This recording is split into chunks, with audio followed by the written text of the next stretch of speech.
following program is intended for mature audiences.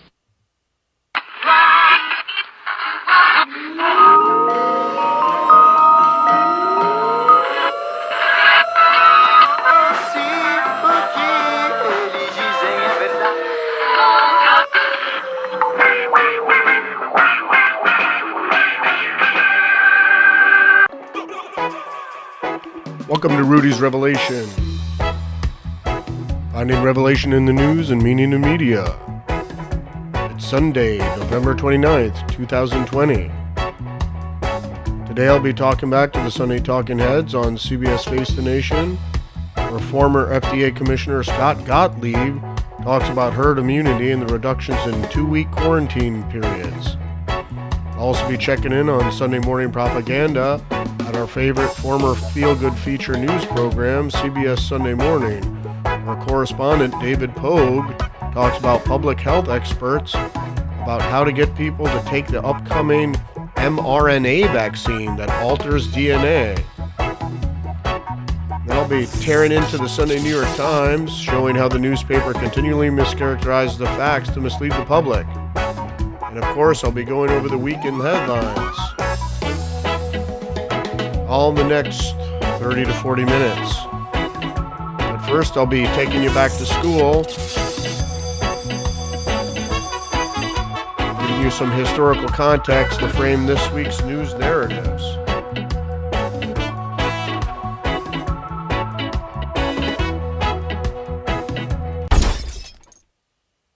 The word of the day is pedigree. The recorded purity of breed of an individual or strain. And the reason I'm getting into pedigree is because for a long time now, people have been interested in genetics and breeding, especially the elite. And we're going to talk about why that is. So who are the elites? Well, the elites consider themselves elite, not just because of their wherewithal, their power, their money, wealth, but because of lineage. And the elite have always been concerned with how their lineage, heredity, and genealogy affects their family tree. Now, genealogy is the study of families, family history, and the tracing of their lineages. Genealogists use oral interviews, historical records, genetic analysis, and other records to obtain information about a family and to demonstrate kinship and pedigrees of its members. The results are often displayed in charts or written as narratives. The field of family history is broader than genealogy and covers not just lineage, but also family and community history and biography. The record of genealogical work may be represented as genealogy or family history. In the narrow sense, a genealogy traces the descendants of one person, whereas a family history traces the ancestors of one person. But the two terms are often used interchangeably. Family history may include additional biographical information, family traditions, and the like. Now, of course, what comes up when we talk about genealogy and history and breeding, pedigrees in specific, is because of eugenics. Now, a lot of people don't know what eugenics is, but this is from the History Channel. Eugenics is the practice or advocacy of improving the human species by selectively mating people with specific desirable hereditary traits. It aims to reduce human suffering by breeding out disease, disabilities, and so-called undesirable characteristics from the human population. Early supporters of eugenics believed people inherited mental illness, criminal tendencies, and even poverty, and that these conditions could be bred out of the gene pool. Well, now we have something even more sophisticated that the eugenicists admire, and that's obviously genetic manipulation. Now, you can't talk about eugenics without talking about Margaret Sanger, the founder of Planned Parenthood. For those identifying historical figures with racist roots who should be removed from public view because of their evil histories, Planned Parenthood's founder, Margaret Sanger, must join that list.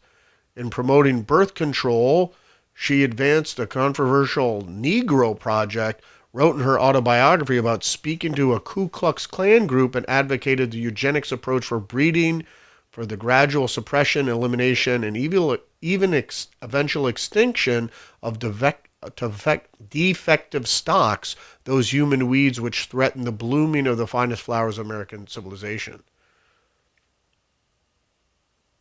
Now, eugenics, this is from the Stanford Encyclopedia of Philosophy. Eugenics is a term loaded with historical significance and strong negative valence.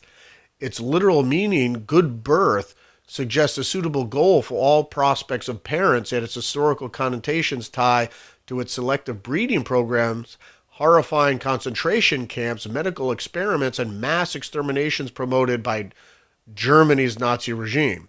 Undoubtedly, we have obligations never to forget the Holocaust or to allow history to repeat itself, yet intuitively we have some moral obligation to promote good births, to have, in the most literal sense, eugenic aims.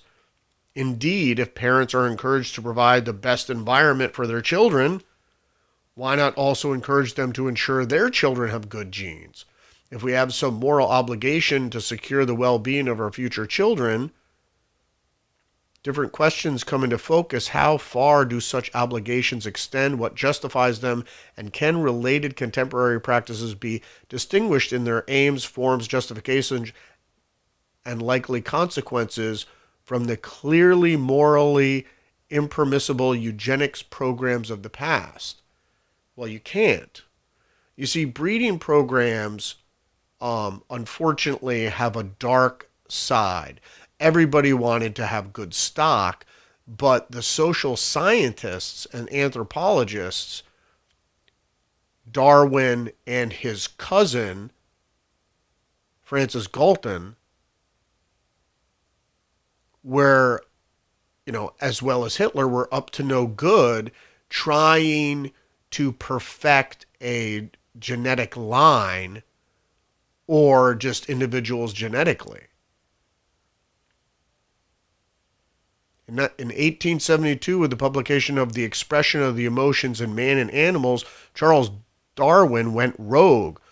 Only a decade after the anatomist Eugène de Botton produced the first neurological text illustrated by photographs, Darwin claimed to be the first to use photographs in a scientific publication to actually document the expressive spectrum of the face.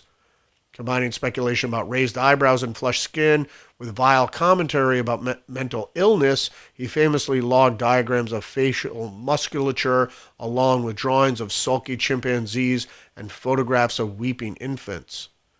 To create a study that spanned species, temperament, age, and gender, but what really interested him was not so much the specificity of the individual as the universality of the tribe, if expressions could, as de Boulogne had suggested, be physically localized, could they also be culturally generalized? Now, here's a correspondence between Charles Darwin and Francis Galton. Charles Darwin and Francis Galton, half cousins sharing the same grandfather.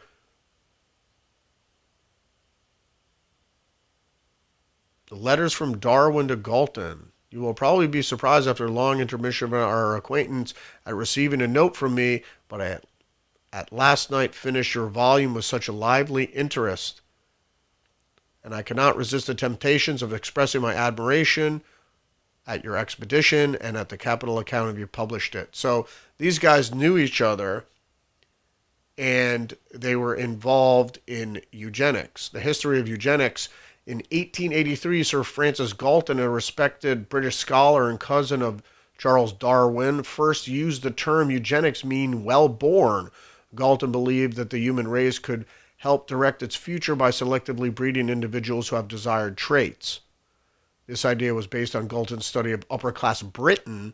Following these studies, Galton concluded that an elite position in society was due to good genetic makeup, while Galton's plans to improve the human race through selective breeding never came to fruition in Britain, they eventually took sinister turns in other countries.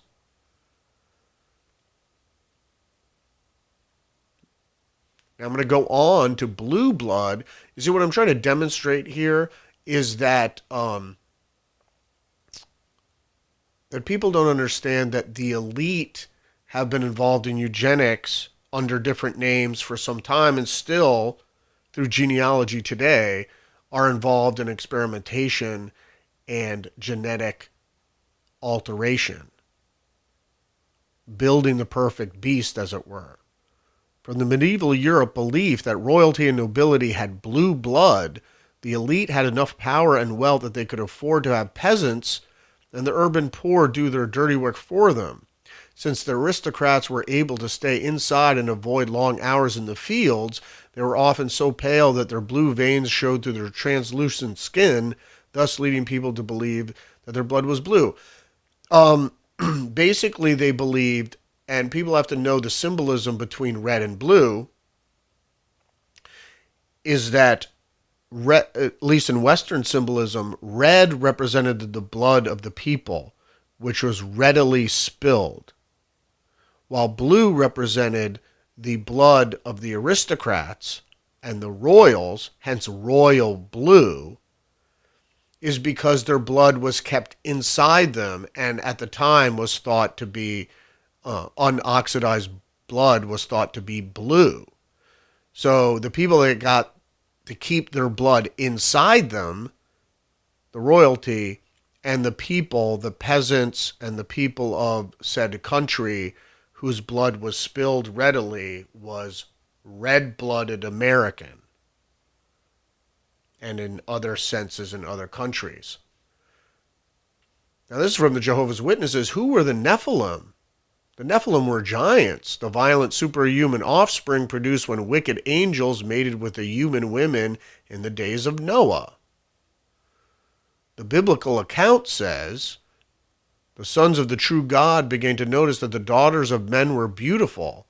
Those sons of God were actually spirit creatures who rebelled against God when they forsook their own proper dwelling place in heaven, materialized human bodies, and began taking wives, all whom of them they chose. Now the Nephilim, this is from Wikipedia, are mysterious beings or people mentioned in the Hebrew Bible. They are large and strong. The word Nephilim is loosely translated as giants in some Bibles, but left untranslated in others. Some traditional Jewish explanations interpret them as fallen angels. For those of you in the occult, you would know that as the seven emanations. The main reference to them is in Genesis, but the passage is ambiguous and the identity of the Nephilim is disputed. According to Numbers 13:33, they later inhabited Canaan at the time of the Israelite conquest of Canaan.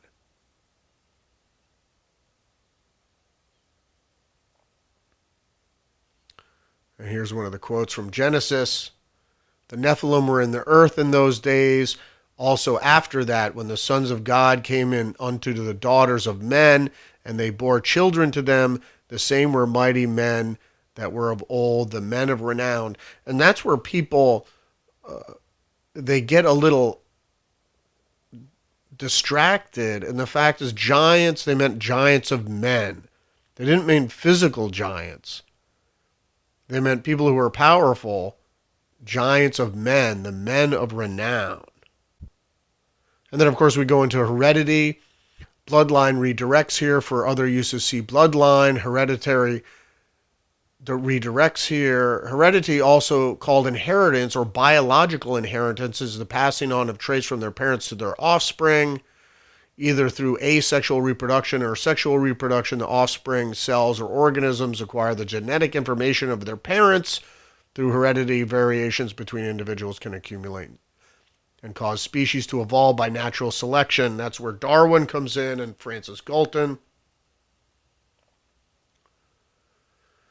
And then you get more into the conspiracy, the Merovingian bloodline that people talk about. And this is one of the more elite bloodlines that is thought to go back all the way to Christ. But the Merovingian dynasty was the ruling family of the Franks from the middle of the 5th century till 751. They first appear as kings of the Franks in the Roman army of northern Gaul. By 509, they had united all of the Franks and northern Gaulish Romans under their rule. They conquered most of Gaul, defeating the Visigoths and the Burgundians, and also extended their rule into Rhaetia, in Germania and Alemannia. Bavaria and Saxons accepted their lordship. The Merovingian realm was the largest and most powerful of the states of Western Europe following the breakup of the empire of Theodoric the Great.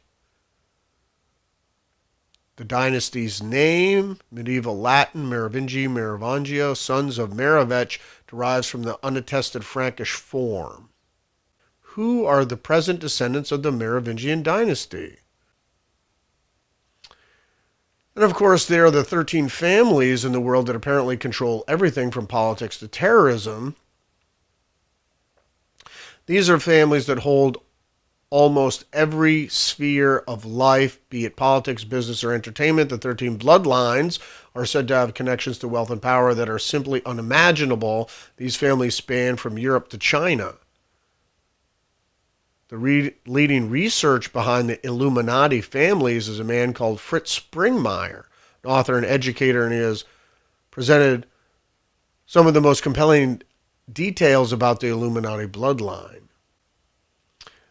The elite from Wikipedia, in political and sociological theory, the elite are a small group of powerful people who hold disproportionate amounts of wealth, privilege, political power, skill, and society. Defined in the Cambridge Dictionary are elite those people or organizations that are considered the best or most powerful compared to the others of similar type. Be aware of the power elite in society. The late visionary sociologist C. Wright Mills stated in 1956 that the act of elite defiance that cause social harm, regardless of their criminality in a legal sense, are part of the higher immorality of the power elite. Who are the members of the power elite? Mills observed that a small group of wealthy and powerful individuals controlled America's dominant institutions. More specifically, the governing elite in the U.S. are comprised of the highest political leaders, including the president and a few cabinet members and advisors, major corporate owners and directors. Mills claimed that although the power elite constitute a close-knit group, these individuals are not part of a conspiracy that secretly manipulates world events in order to pursue their diabolical self-interests. Well, maybe Mr. Mills did not know about the World Economic Forum or Bilderberg. Less than 3% of you people read books. So our book recommendations from the book club, of course, is going to start with Essays in Eugenics by Francis Galton.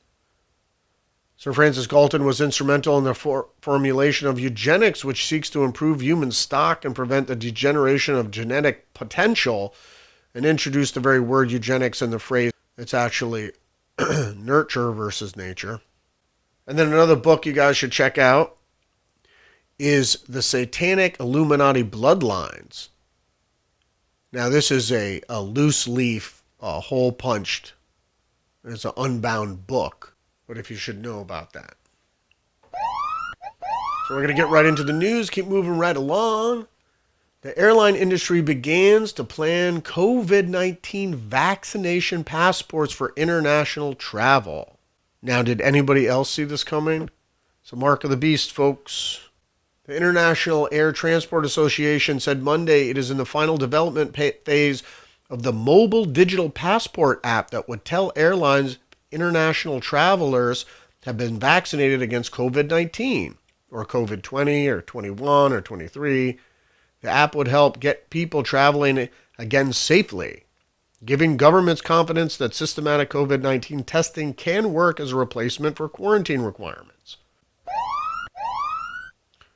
And this is from last week around the Thanksgiving holiday. New York City will have COVID checkpoints at key bridges and crossings. Again, another unconstitutional thing. The sheriff's office will conduct spot checks when out-of-the-state buses drop off riders at the curb. Testing and tracing teams will be on the ground to direct individuals to testing sites and provide education on quarantine. From the New York Times, evidence builds that an early mutation made the pandemic harder to stop. Scientists were initially skeptical about that a mutation made the coronavirus more contagious, but new research has changed many of their minds. If people don't understand that this was a constructed virus, it was constructed to be contagious. And if it was constructed using CRISPR, which we all believe that it was, and if you have read any documentation about CRISPR, is genetically altering or modifying organisms with CRISPR leads to mutations. And this is from the New York Times. James Gant, Benedict Carey, and Hannah Beach. As the coronavirus swept across the world, it picked up random alterations to its genetic sequence. Like meaningless typos in a script, most of those mutations made no difference on how the virus behaved. But one mutation near the beginning of the pandemic did make a difference. Multiple new findings suggest helping the virus spread more easily from person to person, making the pandemic harder to stop. So this is just this is the red herring article leading you astray. This is from CNBC. Doctors say CDC should warn people the side effects from the COVID vaccine shots won't be a walk in the park. Why is that? Everybody's telling it so wonderful. Public health officials and drug makers need to warn people that the coronavirus vaccine shots may have some rough side effects, as they know that people aren't scared away from getting the second dose. Doctors urged during a meeting on Monday with CDC advisors. Most people don't want to take the shot. It's new. So they're going to push it. And what they're confusing people with is that they're going to be two shots. And Trump's development of the vaccine during warp speed it was a traditional vaccine, not an mRNA vaccine. So now they're trying to conflate the mRNA vaccine developed by Gates and Gavi with the one that was generated with warp speed. So they're going to do a little bait and switch. From USA Today, computer repairman who claimed he gave Hunter Biden data to Giuliani closes shop as laptop saga gets stranger. Weeks before the November 3rd presidential election, the world's political intrigue turned to a Wilmington computer repair shop after the New York Post revealed that its owner gave a copy of a laptop hard drive he believed belonged to Hunter Biden to a lawyer representing Rudy Giuliani. 10 days after the election, a sign on the repair shop's door said it had closed. A neighbor said the owner had left town. A slew of new information has surfaced in the weeks since, including details about the laptop's journey from the repair shop to Giuliani's office. This article is misleading, of course, because the hard drive of the computer was given to the FBI last year, or at the beginning of this year. I believe it was last year in 2019. But USA Today fails to mention that. So he had made a copy, and when he realized the FBI wasn't taking action, this guy released it. Yet with fears of fake news flooding the nation's consciousness and Giuliani's resistance to share the source material, it remains unclear whether the emails purportedly found on the hard drive, which form the basis of the disputed New York Post story, are authentic. The story claimed that President-elect Joe Biden, while vice president in 2015, held a meeting with an executive from Burisma Holdings, a Eugenian. And this article is not going to even mention Bovolinsky, who came out and verified all the things that they found on the email. Of course, this article doesn't even get into it. Recalling how in April 2019, a man who identified himself as Hunter Biden brought the liquid damaged laptop to a small repair shop. Only one was left for repair. No one ever returned to retrieve it, he said. And it doesn't go into Bovolinsky at all in this article. Yep, no mention of Bovolinsky. The guy who was a business partner of Hunter Biden and had met Joe Biden and certainly testified that during an interview with Tucker Carlson and corroborated all the emails that were supposedly from this laptop. But no one, how could you do an article on this laptop and not talk about the man who came out and corroborated it and held a press conference before taking his cell phones to the FBI? Who knows? From the Jerusalem Post, Iran vows revenge after assassination of top nuclear scientist. This is obviously between the Israel special hit teams with Israel or the United States taking out this nuclear scientist. As Trump said, we're never going to let Iran get a nuclear weapon. And this is one of the ways you do it. From NBC News, on Tennyson Street in Denver, mom and pop shops are dying amid COVID-19. Ex-Zappos CEO Tony Hasai was pulled from blazing waterfront home by firefighters but succumbed to his burns 9 days after the fire that his brother survived. This is a bigwig that died in a fire. Very suspicious. This is from Bloomberg. Decades of gains over U.S. poverty at risk of being wiped out. The escalating coronavirus pandemic could reverse decades of gains in the fight against poverty as the U.S. government aid for the vulnerable dries up. In early months of the crisis, the Federal CARES Act, which gave an extra $600 a week in unemployment assistance and $1,200 stimulus checks, helped prevent poverty from dramatically deepening, but that lifeline for low-income earners is being cut off. So this is a political pressure article to try to get Congress to pass the ridiculous bill to try to help out people during the coronavirus, the stimulus bill. They don't talk about the reason all the gains against poverty will be wiped out is not because of the coronavirus, but because of the lockdowns. Because, as Alex Jones once said before, and he says it often again, is that things like when the first world goes into a depression, the third world dies. So people don't understand economic trickle down. More than 60 anti-lockdown protesters arrested over scuffles with police in London. This is from the Star on November 28th. Lockdown protesters are making their way to Oxford. Despite early warnings from the Metropolitan Police, hundreds have been recorded marching through central London.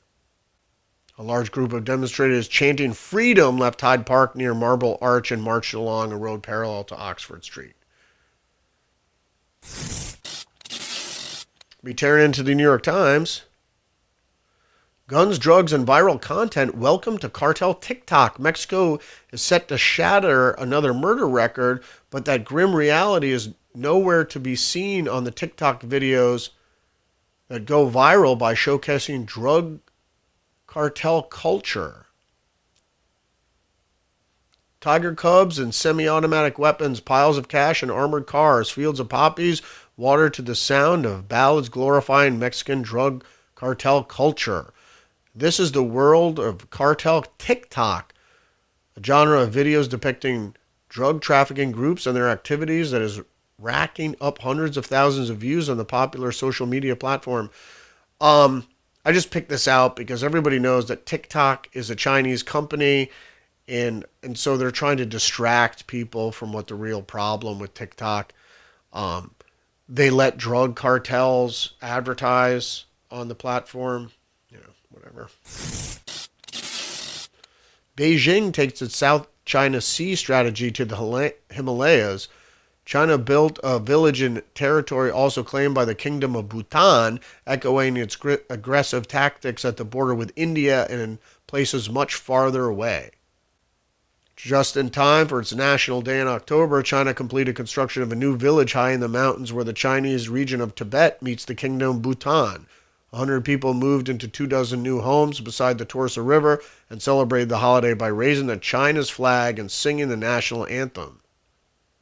Each of us is a coordinate of the great motherland, a border guard was quoted saying.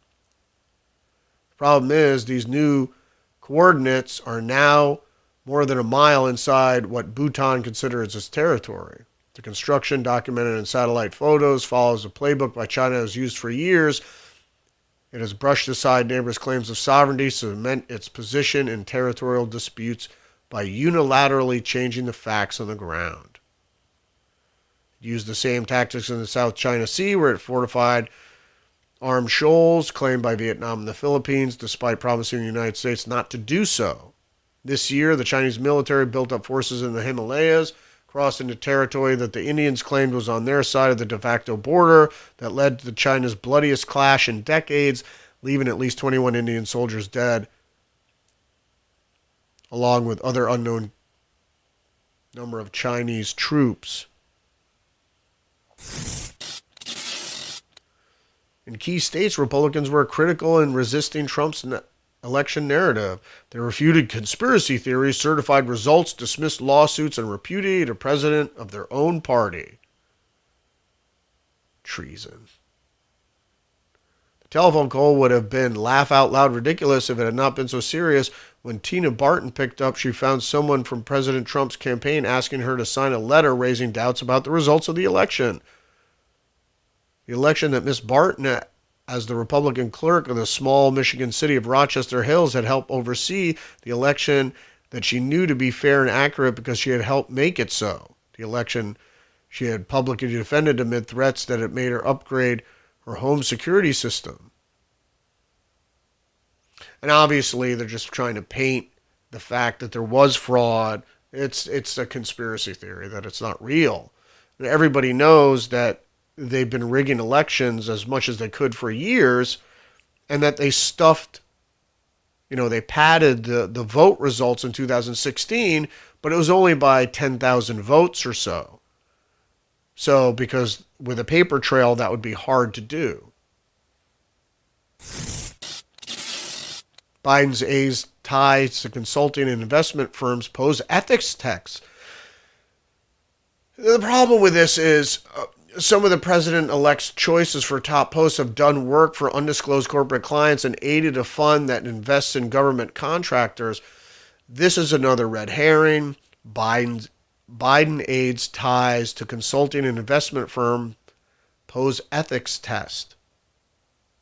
One firm helps companies navigate global risks and the political and procedural ins and outs of Washington. The other is an investment fund with particular interest in military contractors. They don't talk at all about his family's dealing with our ideological enemy, the Chinese Communist Party. This is a complete red herring. Office of the President-elect. There is no such thing. The rich kids who want to tear down capitalism, socialist-minded millennial heirs are trying to live their values by getting rid of their money. Oh, of course they will. It's just like Frederick Engels, all right? These people are just virtue signalers. A socialist since college, of course, any college student is a socialist. People that don't have anything are all socialists. People that have things, private property, are all capitalists. A socialist since college, Mr. Jacobs sees his family extreme plutocratic wealth as both a moral and economic failure. He wants to put his inheritance towards ending capitalism, and by that he means using his money to undo systems that accumulate money for those at the top and that have played a large role in widening economic and racial inequality. Does he understand that as time goes on, inflation makes the money you have worth less and less?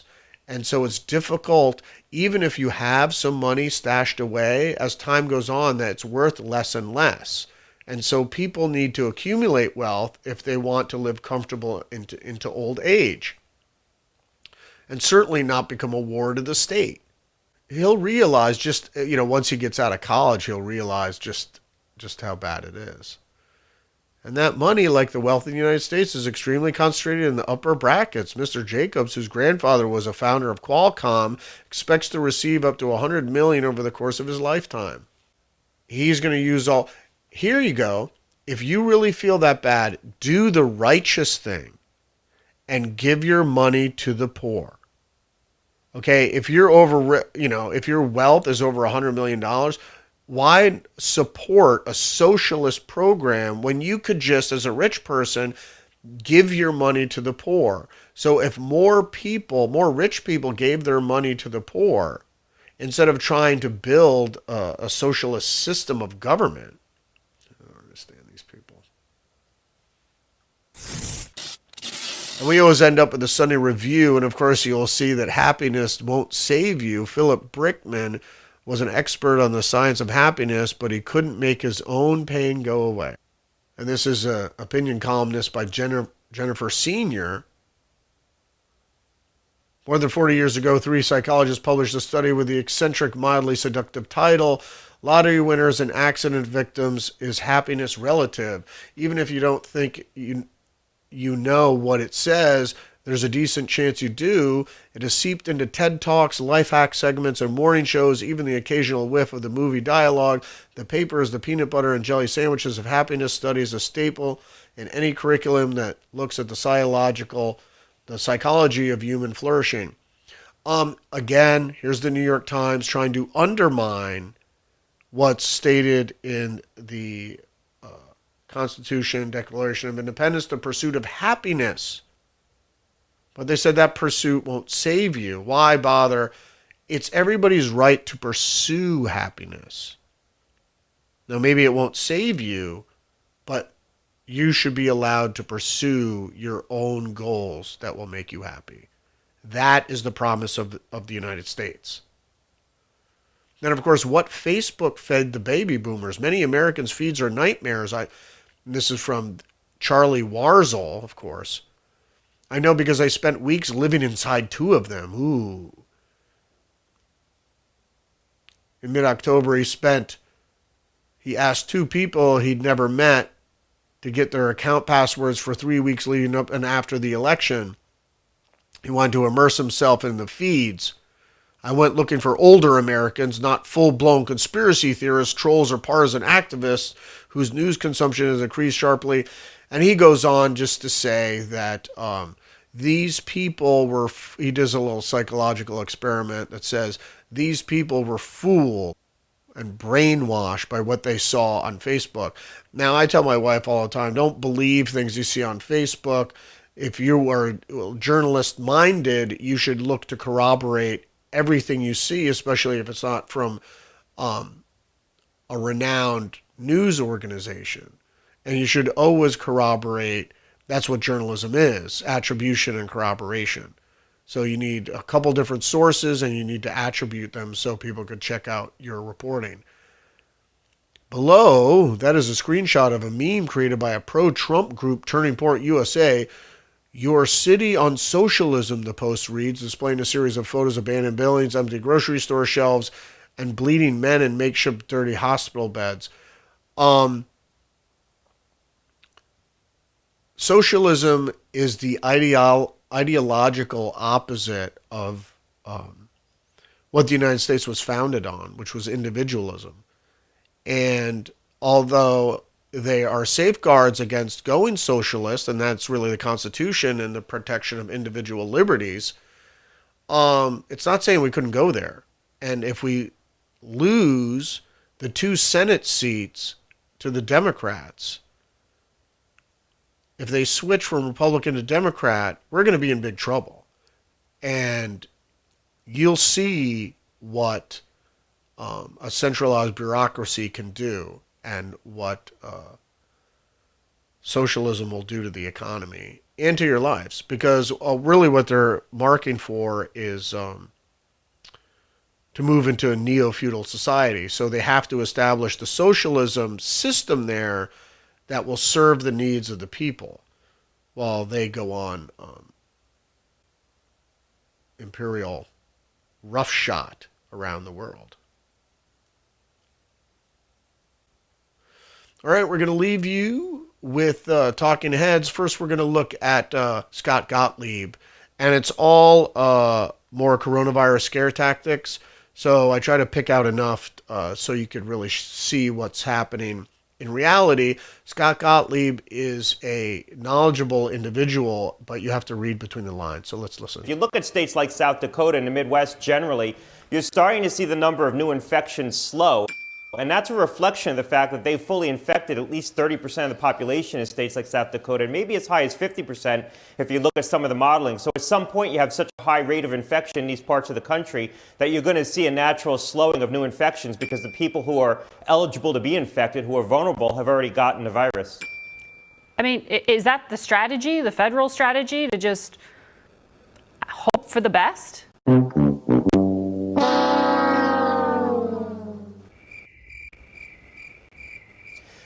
Well, look, quite frankly, that's been the strategy of some people, this so-called herd immunity strategy. They don't say that explicitly, but some people think that you really can't stop this virus and we just have to let it run its course and do our best to protect those who are vulnerable. We're not doing a very good job of protecting the vulnerable. Almost 8% of all nursing home residents have perished as a result of this pandemic since the start of the year. Distract, create a shiny object to take attention off what they don't want you to focus on.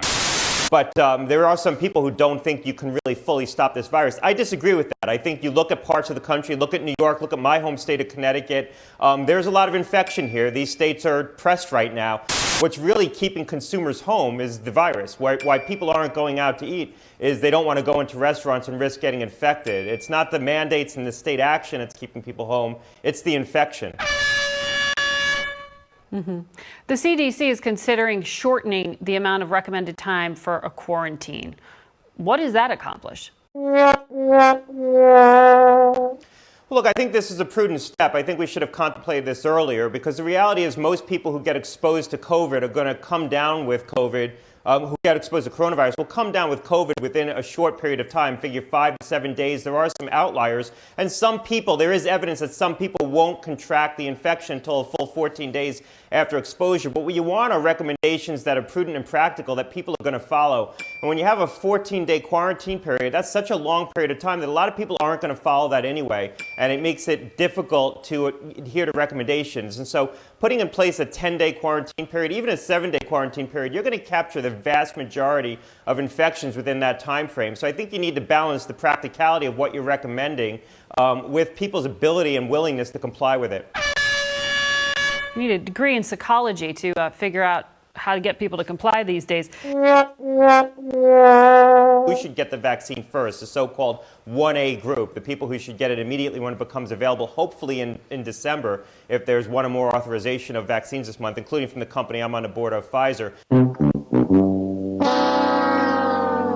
And then there's a question of who's going to be in that second tranche, what we're calling 1B. And there is some debate whether that's going to be older Americans, those over the age of 65 or 75, or certain essential workers, or some combination of both. There's about 85 million essential workers who might be eligible to be vaccinated if you bifurcate it to that group. And there's about 50 million people over the age of 65, 20 million over the age of 75. And so that's going to be some debate about which group gets prioritized first.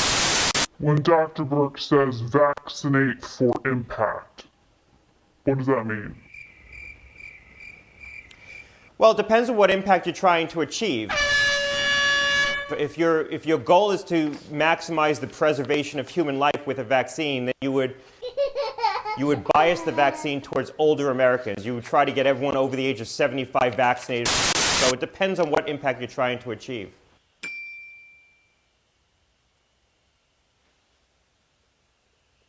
Yeah, and they don't even ask about whether or not people want to take the virus, and we're going to get into that right now when David Pogue talks on Sunday morning today. Will these new vaccines we're hearing about provide a shot in the arm in the fight against COVID? Well, that depends. Well, this is exciting. This says that there are now 3 coronavirus vaccines with effectiveness from 90 to 95%. You know what this doesn't say, though? How they'll be distributed, or how we get them, or what they'll cost, or how soon they'll end the pandemic. The new so-called RNA vaccines use a new approach. Instead of giving you a dead or weakened version of the virus itself, like the measles and chickenpox vaccines, these contain only a tiny fragment of the virus. always means safe and effective. Pfizer, Moderna, and the other pharmaceutical companies are already making their vaccines in huge tanks 24 hours a day. In fact, they started months ago, even before the trials were complete. The pandemic won't end once you get your shot. I really worry about people not understanding. Once I got that shot, I should be good, right? I can go back out to dinner, I can get my hair cut, I can go to the gym. Not so fast. People are still going to have to wear masks. And they're still going to have to practice social distancing. I don't think the American public is ready for that yet. I was probably with a lot of the country thinking this is the beginning of the end of the pandemic. No, only when the contagion rate goes down will we get back to some semblance of normal. And that's going to take a long time. The vaccine will be free to all. If all goes well, by the spring of 2021, a vaccination will be available to anyone who wants one. But the question is, will enough people want one? Convincing people to get vaccinated is going to be our biggest challenge of all. In the United States, we have a history of vaccine skepticism. You have people who don't want to be told by the government what to do. You have people who don't trust pharmaceutical companies. You also have communities of color that have a long distrust of the healthcare system. This might seem like a really dumb question, but what are people worried about? People are afraid about side effects. They're afraid that they might get sick. I've even heard theories that people think this is a vaccine for mind control. A lot of this is all over the map. We have a really tough road ahead in terms of convincing people that is not the case. So you're a member of President-elect Biden's advisory committee on the coronavirus. Is there a plan in place for addressing some of the skepticism? We're going to have to think outside the box here and be a bit creative, partnering with local leaders, people who are trusted by the community. So I would really love to get vaccinated before I have to put myself at risk in that way again. You're not worried about mind control. Not worried about mind control. I'm not worried about mind control. The reputation of the AstraZeneca vaccine has suffered because of reporting and testing irregularities. But as for the Pfizer and Moderna vaccines, the whole story seems improbable. That's it for us. We'll see you next week.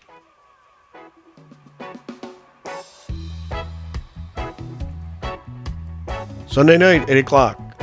Rudy's Revelation. Check us out on Twitter and Facebook.